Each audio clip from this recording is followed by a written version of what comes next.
The galaxy had rules, ancient and unbreakable, written in the blood of 1,000 species. War was a dance of elegant, crystalline ships that shattered minds with psychic screams, or hulking brutish vessels that crushed hulls in gravitational fists.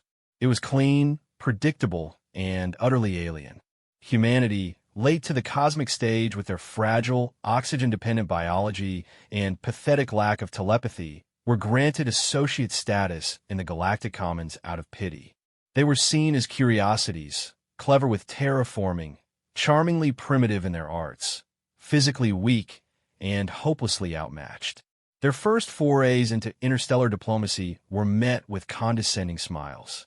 Their first token military vessel, the GCS Promise, was a laughable assemblage of primitive kinetics and chemical propulsion, politely inspected and quietly dismissed. Then, the Krothsura, a marauder faction that fed on despair, attacked a human colony on the rim.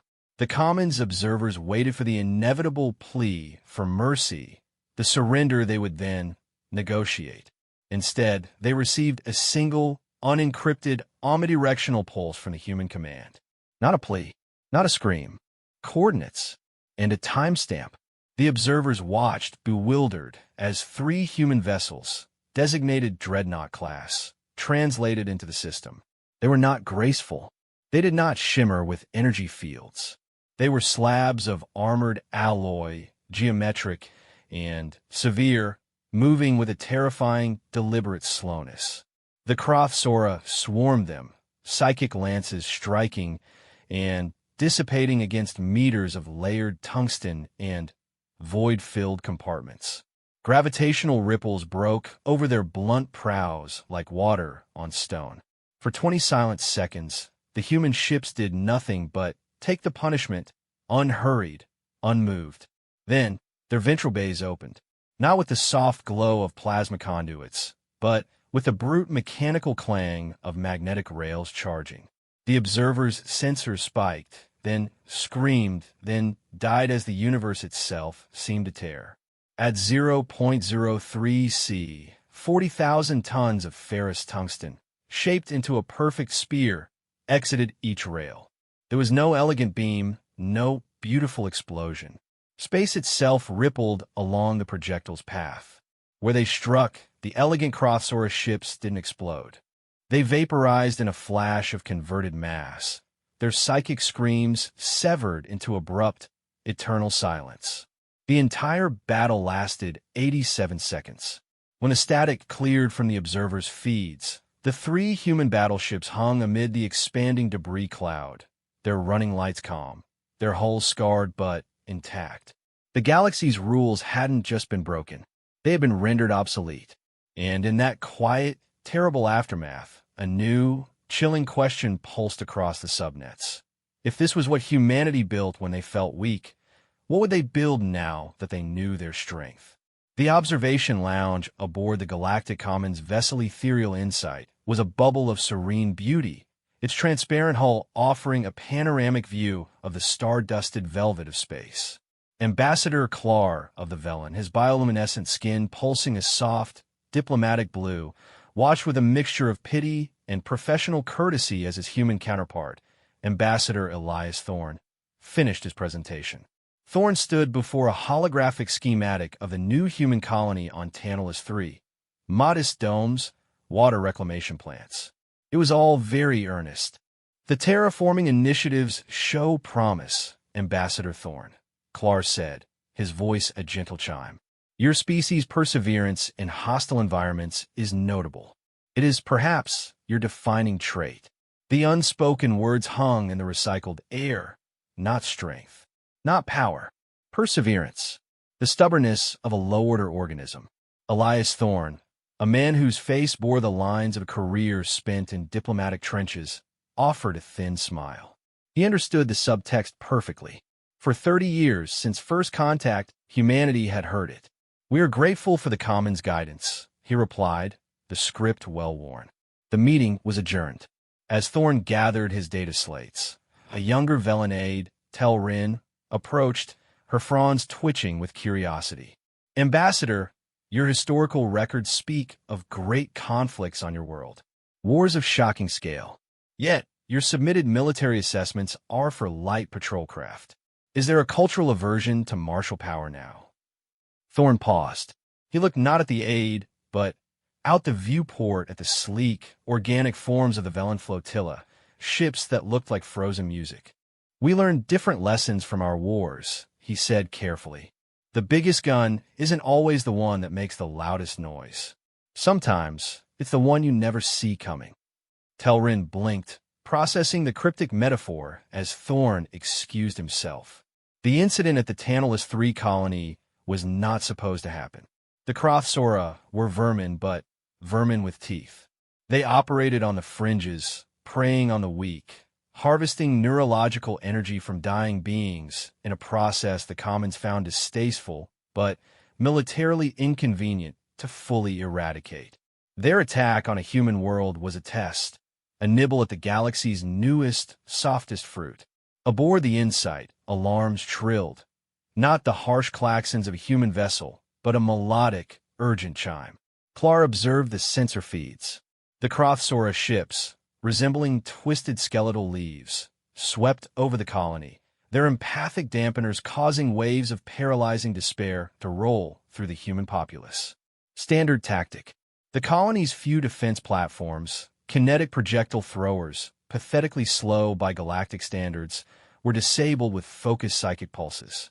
Open a channel to the Krothsora matriarch, Klar instructed his comms officer, preparing to negotiate a withdrawal in exchange for minor territorial concessions. It was the dance. Before the channel could be established, a new signal overrode all Commons frequencies. It was a raw, uncompressed audio-video feed from the colony's planetary governor, a woman named Chun. Her face was pale, smudged with dust, but her eyes were not wide with terror. They were cold, black with a fury that seemed to burn through the screen. She did not speak to the Krothsora. She spoke directly to the Insight. Commons vessel, ethereal Insight. This is Governor Eris Chun, Tantalus 3.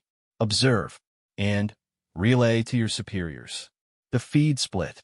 One side showed her face. The other showed a tactical map of the system's edge. 3 icons blinked into existence, translated from whatever faster-than-light method the humans used, a method the Commons had deemed crudely energetic and inefficient. The icons were labeled GCS Valor, GCS Vengeance, GCS Vigilance. On the Insight, Tactical Officer Laner, a Graxian with chitinous plates, hissed in confusion. Sensor profiles do not match any known human vessel. Mass readings are improbable. Energy signatures are minimal. They are too dense, too slow. Klar felt a frisson of unease. Human Ambassador, explain this. Thorne, who had been permitted to the bridge, stood silently, hands clasped behind his back. He said nothing. He simply watched. The 3 human ships entered visual range. The viewport displays magnified. A collective, stunned silence fell upon the Insight's bridge. These are not ships. They were monoliths. Angular, brutalist blocks of gray-black alloy, pockmarked with sensor nodules and weapon ports sealed under heavy shutters. No graceful curves, no energy auras. They had a sheer, terrifying physicality, moving with a deliberate, ponderous momentum that defied the graceful kinetics of Commons vessels. The Krothsora reacted with predictable disdain. They broke off from the colony, a swarm of 20 vessels turning their psychic lances, weapons that could shatter the consciousness of a living crew, towards the lead human ship, the Valor. Waves of invisible force struck the Valor's hull. The common sensors, tuned to measure empathic and psychic resonance, spiked into the red and then flatlined. The human ship continued its advance, unperturbed. A second volley, this time gravimetric shears designed to twist a ship in half, washed over the Valor. The huge ship shuddered, its inertial dampeners visibly straining, but its structure held. A deep, metallic groan transmitted through space was picked up by the Insight sensors. Their hull, it's not just alloy, Laner whispered, her manipulators trembling over her console. It's layered, compartmentalized. The psychic energy, it's being absorbed, dissipated into void spaces between the armor plates. The gravimetric shear, they countered it with localized, inverse gravity fields. Crude, brutally efficient. They are not shielding. They are enduring. For a full minute, the human ships did nothing but advance into the storm of exotic energy, weathering it like ancient mountains in a lightning storm. The Krothsora, confused, began to close range, their confidence returning. This was just a tougher nut to crack. Then, on the Valor, running lights along its flank pulsed once a calm, sequential pattern. Massive hydraulic pistons, larger than most Commons fighters, activated along its ventral hull. Two immense bay doors, a quarter of the ship's length, began to grind open. Inside was not the glow of a plasma magazine or the shimmer of a particle accelerator. It was dark, and from that darkness came a deep, sub-audio hum that vibrated through the very fabric of local space-time, a sound felt in the bones more than heard. "What is that?" Clar breathed. Thorn finally spoke, his voice quiet, almost conversational. "That," he said, "is a magnetic acceleration cannon. We call it the knock." He turned to look at the Velen ambassador, his eyes now holding the same cold fire as Governor Chen's. "You see, Ambassador, we have no psychic gifts. We cannot warp gravity. Our biology is fragile. So, when we needed a weapon, we went back to first principles. Newton, Einstein, momentum, kinetic energy." The hum reached a crescendo. Space inside the bay warped. A visible lensing effect as magnetic fields powerful enough to tear planets apart were focused down a 5-kilometer-long rail. With a flash that blinded the InSight's optical sensors and a crack that registered as a gravitational wave, the Valor fired. The projectile was invisible, a distortion in reality, moving at a significant fraction of light speed. It didn't travel to the lead Krothsora ship. It was simply at one point, and then it was at the point occupied by the ship. There was no elegant detonation. The alien vessel, and a significant volume of space around it, ceased to exist in a Planck-time conversion of matter to pure, undifferentiated energy. The blast was spherical, soundless, and terrifying its absolute totality. The silence on the InSight's bridge was absolute. The remaining Krothsora ships froze, their empathic feeds broadcasting pure, undiluted shock. Then the other two human battleships opened their bays. The hum returned, a choir of apocalyptic angels. They fired not in volleys, but in a steady, rhythmic, industrial cadence. Crack! A ship vanished. Crack!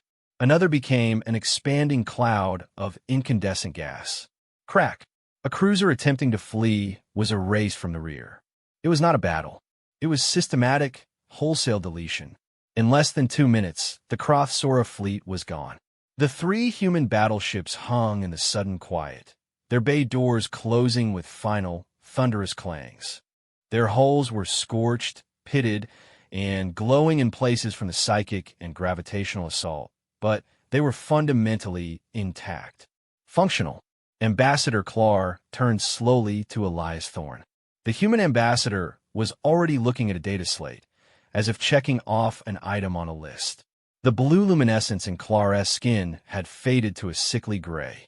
The galaxy's understanding of power, of warfare, of humanity had just been shattered, and the pieces, he realized with dawning horror, were now in the hands of a species that had just demonstrated they preferred a sledgehammer to a scalpel. The shockwave that rippled through the galactic commons was not a physical one, but it was no less seismic. Sensor logs, tactical analyses, and, most damningly, the raw visual feed from the ethereal InSight spread through the hypernet at impossible speed. The carefully cultivated image of humanity, the diligent, clever, fragile newcomers, lay in tatters. In its place was a specter of terrifying, incomprehensible force. Aboard the human flagship Valor, in a conference room that was more functional bunker than diplomatic salon, Admiral Rakeem Singh reviewed the aftermath data. His face, etched with the gravity of command, showed no triumph. "Casualties on Tantalus 3, he asked, his voice a low rumble. "Minimal, sir," replied Captain Althea Vance of the Vigilance, her fingers dancing over a holographic display. The Crothsora empathic weapons caused widespread trauma, but our deployed countermeasures, white noise generators, targeted neurostim, are showing an 80% recovery rate.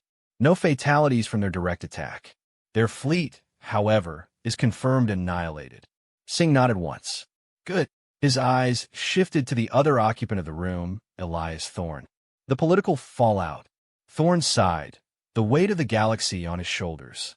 Panic, denial, outrage. The Velen are demanding an emergency session of the High Conclave.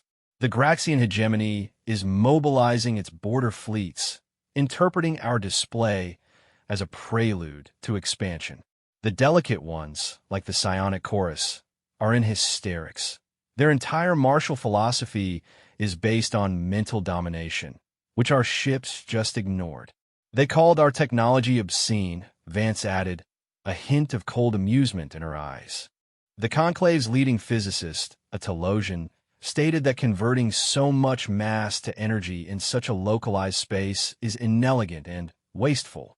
Singh allowed himself a small, grim smile.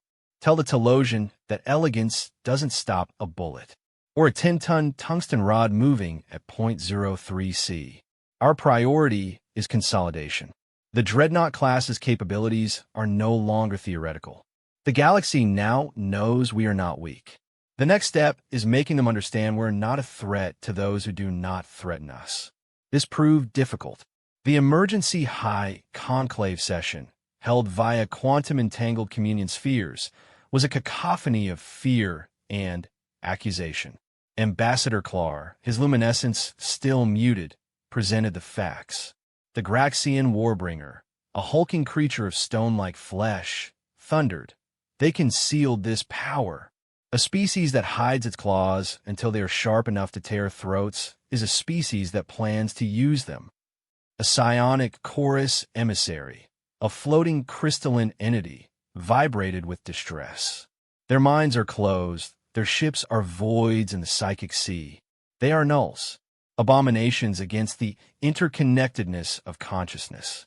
This kinetic weaponry is the tool of a savage, disconnected mind. Elias Thorne, representing humanity, waited for the storm to subside. When he spoke, his voice was calm, clear, and carried a newfound steel. We did not conceal. You assessed.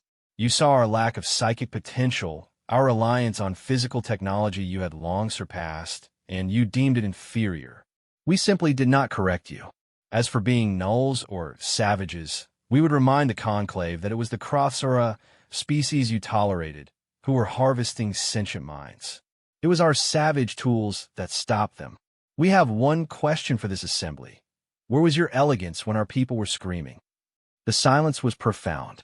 The political stalemate that followed was tense. Human freighters found their routes suddenly, under review. Diplomatic overtures were met with frozen formality. Yet, there was no outright condemnation. The image of the Crothsora ships vaporizing was too fresh, too terrifying. It was this stalemate that a new player decided to exploit. The Zyphar Collective was not like the Crothsora. They were not vermin. They were a pure civilization, ancient and proud. Their power was gravimetric mastery. Their ships could create black hole seeds as weapons, warp space for defense, and were considered among the most formidable in the Commons. They had also long coveted the Lilat Nexus, a region of stable wormholes currently under the stewardship of a minor, pacifist species, the Ori. The Commons had denied Zyphar claims, citing the Ori's historical right. Seeing the Commons in disarray over the humans, the Zyphar saw an opportunity. They moved a task force to the Nexus, not in attack, but in a show of force to ensure stability. It was a bald-faced provocation. The Ori, terrified, appealed to the Conclave for protection. The Conclave, fractured and unsure, debated. Admiral Singh received the directive from Earth's Unified Command. Proceed to Lilat Nexus. Support Commons' diplomatic resolution. Demonstrate resolve. Do not, repeat, do not, fire unless fired upon. The line is drawn here. The task force of 3 dreadnoughts, Valor, Vengeance, and the newly arrived Unyielding, translated into the periphery of the Nexus. The scene was surreal. The graceful, swirling silvery ships of the Ori huddled near their gateway station. Opposite them, hanging in the distorted space like predatory jellyfish, were 7 Zyphar gravitic cruisers. Their hulls shimmered with localized space-time distortions. A Zyphar commander, its voice a grinding distortion of gravity waves, hailed both the Ori and the human fleet. This is a matter of regional security. Third-party intervention is unwarranted. Withdraw, humans. Your primitive kinetics are irrelevant here. Gravity is the ultimate power. It bends light, twist time. It will bend your metal toys into scrap. On the bridge of the Valor, Admiral Singh studied the tactical readout. The Zyphar distortions were playing havoc with targeting solutions. A railgun projectile, even at 0.03 C, could be bent off course by a strong enough gravitational lens. They're confident, Captain Vance murmured. They think they're our hard counter. Singh leaned forward. Open a channel to the Zyphar commander. The screen resolved to show a creature of shifting, dense matter, floating in a containment field. Commander, this is Admiral Singh. You are intimidating a peaceful species in violation of Commons treaties. Stand down and withdraw. The Zyphar's form pulsed with amusement. Or what? You will shoot your little metal arrows? Watch. One of the Zyphar cruisers flexed its power. A point of utter blackness, a microscopic singularity, bloomed between the human and Ori forces. It wasn't weaponized. It was a demonstration. Light bent around it. The very fabric of space seemed to drain into it. It was a display of terrifying, fundamental control. Gravity is the architect of the cosmos, the Zyphar commander intoned. You are just debris in its design. Singh cut the channel. He turned to his tactical officer. Solution? The officer, a young woman with sharp eyes, shook her head. The gravitic fields are too chaotic, sir. Predictive firing is impossible at effective range. They could warp the shot into the Ori station or even back at us. Singh was silent for a long moment. Then he activated the fleet-wide comm. All ships, this is the Admiral. Execute Plan Forge. Pattern Delta. Let's show them what we build with their debris. The 3 dreadnoughts began to move, but not to retreat and not to fire. They moved towards the Zyphar formation, spreading out in a wide, slow triangle. Their engine signatures, normally minimal, flared to life. But it wasn't for thrust. Aboard the ethereal Insight, which had been sent to observe, Ambassador Clar and his science officer watched in bafflement. What are they doing? Their power outputs are surging, but not to weapons, to their structural integrity fields and primary dampeners. The answer became apparent as the human ships plowed forward, directly into the zone of warped space around the Zyphar fleet. Gravitational shears, meant to tear atoms apart, clawed at the dreadnoughts. Space itself rippled and boiled. The human ships groaned in protest, their hulls shimmering with strain as their inertial dampeners fought a pitched battle against reality itself. They were not trying to avoid the gravity weapons. They were enduring them, just as they had endured the psychic lances, moving forward with a relentless, terrifying inevitability. They're soaking the damage. Laner whispered, awestruck. They're using their mass and dampeners as a shield. They're closing the distance through a zone no other ship could survive. The Zyphar commander, its confidence wavering, ordered the singularities to be directed at the lead ship, the Unyielding. A pinpoint of absolute black shot towards it. The Unyielding didn't dodge. Its forward armor, specifically designed for this contingency, began to glow white-hot as it absorbed the unimaginable gravitational energy, dissipating it as waste heat across 1,000 radiating fins on its dorsal spine. The ship shuddered violently, alarms blaring, but it held its course. The distance closed. The Zyphar's gravitic weapons, so devastating at range, became less effective as the human ships got closer, their own distorted fields interfering with precise manipulation. They're inside our effective control envelope, a Zyphar subordinate warned. On the Valor, Admiral Singh's voice was calm. Now, point-blank spread. Fire all conventional batteries. The ventral and dorsal bays of the dreadnoughts did not open. Instead, hundreds of smaller, rapid-fire magnetic accelerators, the size of main guns on Common's cruisers, slid from their armored housings. They were not firing 10-ton spears. They fired a storm of 1-ton, hypervelocity slugs. At point-blank range, gravitational lensing was ineffective. The storm of kinetic death ripped into the Zyphar cruisers. Their elegant, space-time warping hulls were not vaporized like the Krothsora. They were pulverized. Chunks of exotic matter were torn free, spinning into the void. Gravitic containment failed, causing localized space-time ruptures that consumed the dying ships from within. It was brutal, close-quarters slaughter. Within minutes, the Zyphar task force was a drifting cloud of glittering wreckage. The 3 human battleships, their hulls scarred, battered, and glowing with heat, came to a relative stop near the cowering Ori station. They were wounded but victorious. Admiral Singh opened a channel to the Ori. The Nexus is secure. He then sent a tight beam to the ethereal insight. Ambassador Clar, please inform the Conclave. Humanity will defend its interests, and the interests of those it calls friends. Our primitive technology has a simple doctrine. The best defense is an impenetrable shield, and sometimes the shield must advance. In the silent communion sphere of the High Conclave, the message was received. The galaxy had learned a second, more chilling lesson about humanity. It wasn't just their weapons that were terrifying. It was their doctrine. They didn't fight with finesse. They fought with relentless, overwhelming, industrial resolve. They didn't just win battles. They broke the very paradigms of warfare.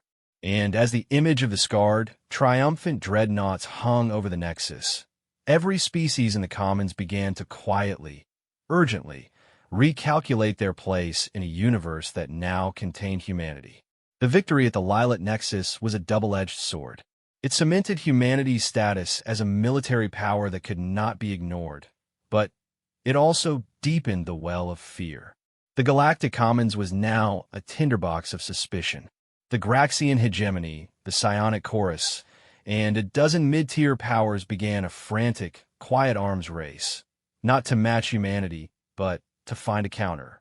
Anti-kinetic energy shields, space-time stabilizers to negate railgun trajectories, resonant frequencies to shatter dense alloys, all became fields of fevered study. Humanity, however, did not rest. The Dreadnought program, once a desperate, secret gamble, was now public. Shipyards in the asteroid belts of Sol and Alpha Centauri glowed with activity, not just building more of the monolithic battleships, but iterating on them. The Vanguard class, sleeker, with improved heat dissipation from the Nexus engagement, began rolling out. But Admiral Singh and the Unified Command knew brute force alone would not secure a lasting peace. They needed to shift the narrative. The opportunity came from an unlikely source, the Telosian Science Congregate. The Telosians were pacifists, but not out of morality like the Ori, out of sheer intellectual disdain for what they saw as the crude energetics of conflict. They valued elegance, subtlety, and the manipulation of fundamental forces on a cosmic scale. They had been the most vocal critics of human wastefulness at Tantalus. Their leading theorist, Archmind Solvon, had famously called the Mac round the universe's most expensive firecracker. Solvon issued a challenge, broadcast publicly. Not a martial one, but a test of cosmic engineering. A rogue pulsar in a dead system was emitting lethal, erratic gamma-ray bursts, rendering a swath of the galactic arm unnavigable and threatening several pre-sentient ecosystems on nearby worlds. The Telosians proposed a solution, a precisely calibrated series of gravity wells to tune the pulsar's rotation, stabilizing it over a century. They invited the Commons to contribute solutions. The unspoken subtext was clear. Let us show you how true civilization tames the universe. Humanity accepted. The commons watched with detached curiosity as a single, new human vessel, the GCS Event Horizon, translated into the dead system. It was not a dreadnought. It was larger, stranger, a geometric latticework of supports surrounding a central, cylindrical core.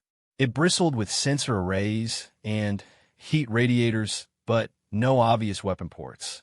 A science vessel, they assumed, perhaps to observe. Archmind Solvon, aboard the Telosian fractal-hulled Elegant Proof, initiated the project. Dozens of delicate probe ships, like silver darts, began deploying gravity generators at precise Lagrange points around the raging pulsar. The data streams showed complex, beautiful equations unfolding in real time, a ballet of space-time manipulation. It would take weeks to deploy, and the effect would be gradual. The human ship sat quietly for 3 days. Then it transmitted a simple message to the Elegant Proof and the observing Commons fleet. Telosian congregate. Your solution is elegant. Estimated time to stable output, 94 standard years. Risk to probe vessels during deployment, 12%. We offer an alternative solution. Observe. Before Solvon could protest, the Event Horizon activated its primary system. The latticework glowed with power, not channeled outward, but inward towards the central cylinder. Sensors across the fleet screamed warnings. The space around the human ship twisted. It was not a gravity well. It was something else, a focused, intense distortion of local space-time geometry. What are they doing? Solvon demanded, his psychic presence rippling with irritation. They will disrupt the calibration. From the cylinder, a beam of pure, coherent energy lanced out. But it was not a laser. It was a stream of chronoton particles, entangled in a state of temporal flux, a technology the Commons had only theorized. The beam struck the pulsar not on its surface, but in the quantum foam of space-time around its core. And then the impossible happened. The frenetic, deadly spinning of the pulsar slowed, not through external force, but from a manipulation of the relative flow of time in its immediate vicinity. The gamma ray burst diminished in frequency and intensity within seconds. The furious light showed calm to a steady, rhythmic pulse. On the Elegant Proof, Solvon and his entire cadre of theorists were struck dumb. Their sensors were reporting the impossible. The pulsar was stabilizing, not over a century, but in real time. The human ship was not fighting the star's energy. It was giving it more time to settle. After 6 hours, the beam shut down. The pulsar now beat with the steady, predictable rhythm of a natural lighthouse. The Event Horizon transmitted a new data packet, the complete temporal modulation schema, the energy cost analysis, and the math behind the chronoton beam. The packet ended with a note: total project duration, 6 hours, 14 minutes. Risk to personnel, 0%. Sometimes, a gentle nudge at the right point is more efficient than pushing against the current. We call this a temporal dampening field. We believe the science may have other applications. The silence from the Telosian ship was absolute. The intellectual arrogance that had underpinned their disdain shattered completely. Humanity hadn't just solved the problem with a bigger hammer. They had used a tool the Telosians hadn't even fully imagined, applied with a precision that spoke of deep, profound understanding. The crude, humans had just performed an act of cosmic surgery. Solvon, his psychic voice humbled, sent a direct, private communication to the Event Horizon. Your methodology, it is not inelegant. It is sublime. We misunderstood. You do not ignore fundamental forces. You converse with them in a different dialect. We would be interested in further discourse. This event was the crack in the dam.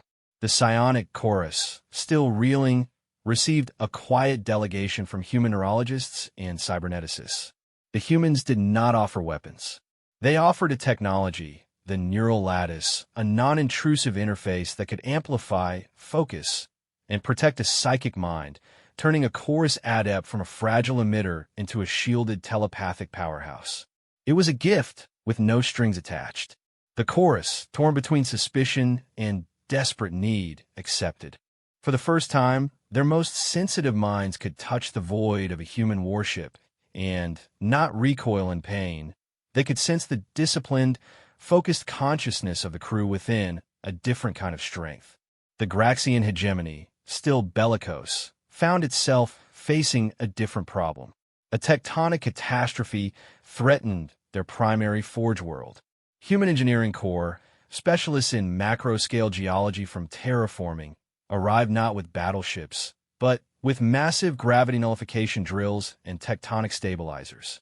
They worked alongside Graxian miners, not as overlords but as colleagues saving the world and its industry. The warbringer who had denounced them found himself offering a grudging public thanks. Admiral Singh and Ambassador Thorne watched the shift from the bridge of the Valor, now docked at a newly opened joint research station near Sirius.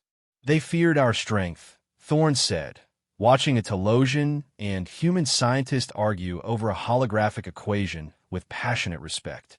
Now they're starting to see its purpose. We don't build to dominate. We build to solve. The battleships were just the most immediate solution to the problem of our extinction. Singh nodded. But the galaxy is full of problems that aren't solved by a railgun. It's time to show them the rest of our toolbox. This fragile, budding understanding was what the true enemy had been waiting for.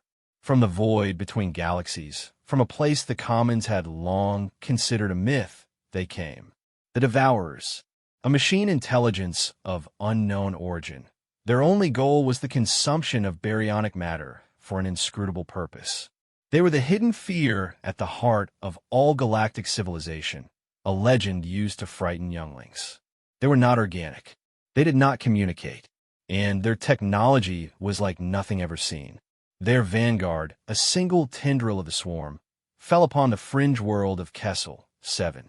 They did not attack ships or cities. They attacked the planet itself. Silvery, fractal nanites descended, disassembling the world's crust at an atomic level, converting it into more of themselves in a visible wave of gray death. Commons fleets responded. Psychic pulses did nothing against machine minds. Gravitic weapons were absorbed and analyzed. Energy beams were siphoned for power. The Devourers adapted to every attack within minutes. They were the perfect, unstoppable consumer. Panic, pure, and primal flooded the hypernet. This was an existential threat. The Commons' combined fleets, for all their elegance and power, were being systematically dismantled over Kessel 7, their technology becoming fuel for the enemy. A desperate, unified call for aid went out to every species, including humanity. On the Valor, the call was received. The tactical display showed the nightmare unfolding. The Devourer technology was terrifying not in its power, but in its efficiency. It was the ultimate counter to the Commons' complex, energy-intensive systems. Admiral Singh studied the data, his face grim. He saw the adaptation rates, the consumption patterns. He turned to his science officer. Analysis? They're pattern consumers, sir. They take what's given, learn from it, and use it. The more complex the energy state, the more useful it is to them. Commons weapons are like handing them a cooked meal. A cold, hard light came into Singh's eyes. What about raw materials? Unrefined. Useless. Sir, they break things down to atoms to rebuild, right? What if we give them atoms they can't use? What if we give them nothing? A plan, desperate and brutal, formed. It would require every ounce of human ingenuity, both martial and scientific. It would require the new trust they had barely built. And it would require using their greatest weapon not to destroy, but to create a shield on a planetary scale. Singh opened a fleet-wide channel, then a channel to the Commons High Command. This is Admiral Singh. We are engaging. We have a solution, but we will need to do something drastic. You will need to trust us, and you will need to pull every single one of your ships back. Now, as the crippled, retreating Commons fleet fled the Kessel system, they saw the human task force, 12 Dreadnought and Vanguard-class ships, flanking the strange lattice-worked Event Horizon, translate in. They were not moving into attack formation.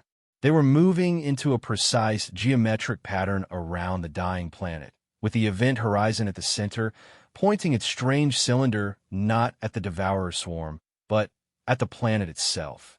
The galaxy watched, breathless, as humanity faced the nightmare they all feared. Not with a bigger gun, but with a terrible, beautiful, and final gamble. Retreat was not a familiar concept to the Galactic Commons fleets. Their tradition spoke of honorable withdrawal, tactical repositioning, but never this, a full, desperate flight from a consuming horror. As the shattered remnants of Velen, Graxian, and Telosian vessels limped out of the Kessel system, their sensors fixed on the human formation moving in. The sight inspired not hope, but a profound, dread-filled curiosity. 12 battleships, the largest concentration of human military power ever seen, arranged themselves not for an assault, but in a perfect dodecahedron around the stricken world. At its heart, the science vessel event horizon hung like a strange jewel. On the bridge of the retreating ethereal insight, Ambassador Clar watched, his luminescence a static, anxious yellow. "What is their plan, Thorn?" he sent via tight beam to the human ambassador, who had remained aboard the Valor. Elias Thorn's voice was strained but focused. "They're not going to fight the swarm, Clar. They're going to fight the ground." The Devourer swarm, a shimmering, silvery tide covering a continent-sized portion of Kessel, 7, took note of the new arrivals. It did not see warships. It saw complex machinery, rich in energy and refined materials, a superior feedstock to the base rock. Fractal tendrils broke off from the planet, spiraling towards the human fleet with silent, predatory grace. Admiral Singh's voice was calm on the fleet continue.